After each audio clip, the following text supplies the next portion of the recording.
Hi, my name is Olivia Lyster. I am the Business Area Manager for Good Governance at 11 Sources, a UK-based consultancy that specialises in responsible sourcing of minerals and mineral supply chains, and in particular artisanal and small-scale mining.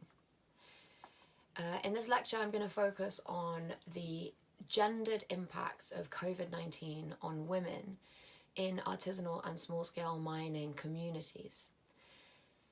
COVID-19 was shown to have disproportionate impacts on women and girls around the world, not just in the artisanal and small-scale mining sector. But first, I'm going to talk a little bit about what is artisanal and small-scale mining, what we call ASM, and what is women's roles in it.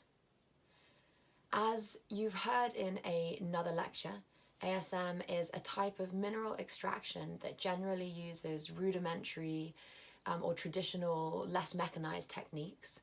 This can range from using a pickaxe to take rock out of a rock face and a hammer to crush it to produce gravel, as simple as that, or to more sophisticated operations that use pumps, diggers, and mechanized separation techniques to separate mineral ore from the end mineral product. ASM is also often informal, which means that activities or people that operate in ASM activities are either often not able, or not willing to comply with legal, licensing and tax requirements in the country in which they're based. And due in part to this informality, ASM is often marginalised and stigmatised as criminal, despite the fact that it provides an important livelihood for an estimated 40 million people around the world. And often this is in contexts where conflict or other challenges mean that there are limited options for livelihoods for local communities. And whilst ASM and mining more generally is often seen as a male space, women do play a critical role in the sector. The most recent estimates are that around 30% of the world's workforce in ASM are women, and this is much higher in some contexts. In salt mining, artisanal salt mining in Uganda, for example, women make up the vast majority of the workforce. But despite this, women remain marginalised in the sector as a whole. This lecture is based largely on research that 11 Sources conducted in 2020 on the impacts of COVID-19 on ASM communities in Zimbabwe, Uganda, and Mozambique. And this was part of a wider research collection effort funded by the World Bank's Extractive Global Programmatic Support, EGPS, Multi-Donor Trust Fund, and coordinated through the DELVE COVID-19 Impact Reporting Initiative, which covered 23 countries in total around the world. And most of the findings presented in this talk are based on data collected in Uganda and Zimbabwe.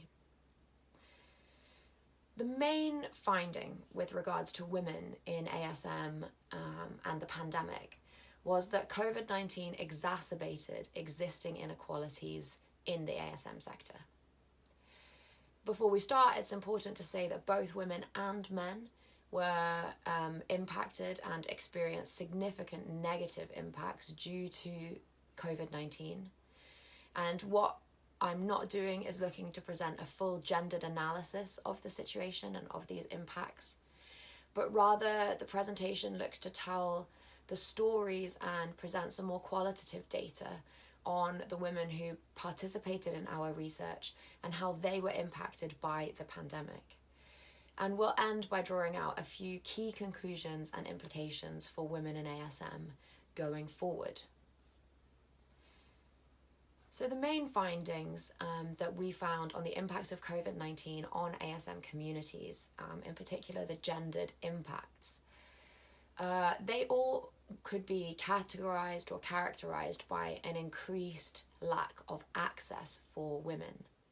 And this includes lack of access to jobs, lack of access to equipment and inputs necessary to conduct mining activities, and finally lack of access to markets. With job loss, women appear to have been disproportionately impacted by job loss during the pandemic. Some research that also came out of the Delve Impact Reporting Initiative suggests that women and men suffered equally from job loss during the pandemic, but qualitative data suggests that this was not universally the case. Women in ASM tend to occupy roles that are seen as peripheral to main mining activities, and this may include crushing of rock or of mineral ore and washing in order to separate impurities from the ore. And their work, therefore, was seen as less necessary than some of the men's work, which involves, for example, digging and core extraction of the ore from the ground. And this meant that in any mines that were impacted by COVID restrictions, that had limitations on numbers, for example, women's jobs were often the first to go. As well as losing access to jobs as a result of COVID restriction on mine sites, gender norms meant that women also often ended up with the dual burden of work and childcare. And this meant that they were just less able to spend as much time as normal at mine sites. One of our respondents in Shurugwi, Zimbabwe, reported that with children not in school because of COVID restrictions, women could not go to the mine sites. And this, of course, had knock-on effects on income. Another challenge for women that many faced was a lack of access to free travel because of COVID restrictions. In Zimbabwe, again, for example, those who occupied peripheral roles who weren't core miners weren't classified as miners, and so were not granted travelling permits, which allowed exemptions from movement restrictions. One respondent who we talked to was no longer living at home because she was living at the mine site because she couldn't obtain a travelling pass, but she also could not afford to live without her income from ASM. And this, of course, creates huge challenges for childcare and other normal household tasks. Another impact that we found in terms of lack of access for women was lack of access to market and market disadvantages. Women disproportionately lost access to markets during the COVID-19 pandemic. This can be seen, for example, in Uganda, with women working on stone quarries, on the peripheries of informal stone quarries. And these women normally sell in small quantities, in bucketfuls, to individual buyers. But during the pandemic, individual demand for construction materials collapsed, meaning that these women lost all access to their pre-COVID market and therefore their incomes. Men on the site, on the other hand, despite some market access because of a fall in construction rates, produce in larger quantities, which meant that they were still able to supply what construction remained. And finally, women experienced loss of access to inputs. The border closure between Zimbabwe and South Africa, for example, meant that it was very difficult to obtain mercury for use in gold processing, which was normally imported from South Africa. And this affected many women in ASM whose role it normally was to process gold using mercury. And this loss of access to work, to markets, and therefore to income had knock-on effects on food insecurity in ASM communities. Food insecurity was, of course, a phenomenon that affected both women and men in ASM during the pandemic. But it's something that is also widely acknowledged to disproportionately impact women around the world.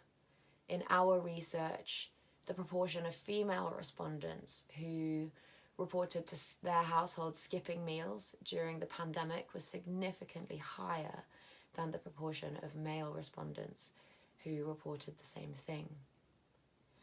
Food price inflation and school closures only made the problem worse. It resulted in higher food prices and a higher need for food expenditure at home.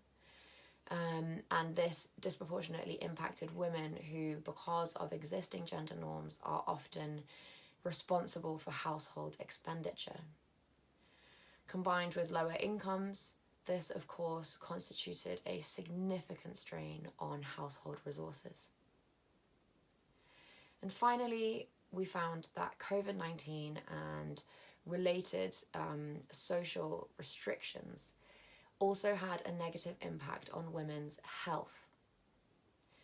Respondents reported a reduction in women's ability to travel to local markets, due both to government-imposed movement restrictions and also reductions in household income, being unable to pay for travel. And this increased the difficulty for many women of obtaining essential health items such as family planning tablets, sanitary items, and essential medicines such as ARVs. And this was reportedly felt most acutely by those who, because of family or social constraints, couldn't openly procure these items, and by households who relied on door-to-door provision of these items by community health services, which is quite common in Zimbabwe, but who were no longer operating because of COVID-19. And finally, in a context like Zimbabwe, many essential health items were only available to buy in US dollars. With many women no longer working in artisanal mining, they lost their access to foreign currency earnings and therefore to the essential items that these can earn in local markets. So how do we look forward, and what are some of the policy impacts or implications of the pandemic when it comes to women in ASM? An important thing to remember, and that really came out in our research, is that ASM continued to be a critical source of income for women throughout the pandemic, despite the challenges that they faced and that I have just presented. Despite the ASM sector gender pay gap, women benefit economically and socially from ASM, as it provides them with essential household income, and in many cases it also provides them with increased social status within a community. And this remained true, although with greater challenges, throughout the pandemic. What then are some of the implications for supporting women going forward? Firstly, we can't emphasize enough the importance of collecting gender-sensitive data. Policy and programming that isn't based on reliable, gender disaggregated data risks unintentionally disadvantaging women. We've seen this in some of the COVID response policy, like lockdowns, for example, where poorer women remained responsible for household spending, but didn't have the cash flow to stockpile essential items like food and medication. Similarly, the classification of the ASM sector as an essential service in Zimbabwe played a key role in maintaining a critical income for many of the country's poorest. However, the initial exclusion of service providers from this exemption meant that the ability to continue earning an income was largely split along gender lines, disadvantaging the women who normally played a critical role in service provision to the sector. And examples like this show that decision makers need to be informed as to the specific needs of a particular population, including specific intersectional challenges faced by vulnerable groups, if they're going to design effective response planning to something like the COVID-19 pandemic. Gender disaggregated data collection is a vital first step to being able to do this, and the need for gender impact assessments ahead of mining sector reform remains critical in a post-COVID era. Secondly, we can support initiatives who are already supporting women in ASM, of which there are many. Women in mining organisations like AWIMA, the African Women in Mining Association, supply chain initiatives like Moyo Jams, and grassroots initiatives like women in ASM communities who, in the pandemic, produced cloth masks, for example. And women in ASM communities are well placed to play important roles in this post-COVID recovery. Development research has long drawn links between gender equality, in particularly women's empowerment and food security. And women have an equally important part to play in post-COVID recovery. Our data highlights how women have already been playing critical local roles in COVID-19 response, for example, in the production of cloth masks. And policymakers therefore must look for ways to support and strengthen these existing responses by identifying and addressing women's needs in each context. So, in summary, despite the challenges faced by both men and women in ASM during the pandemic, the sector has the opportunity right now to build back better. For women, this means harnessing the role they already play in responding to the crisis into meaningful participation in decision-making and creating opportunities for the rebuilding of a more equitable post-COVID artisanal and small-scale mining sector. Thank you very much.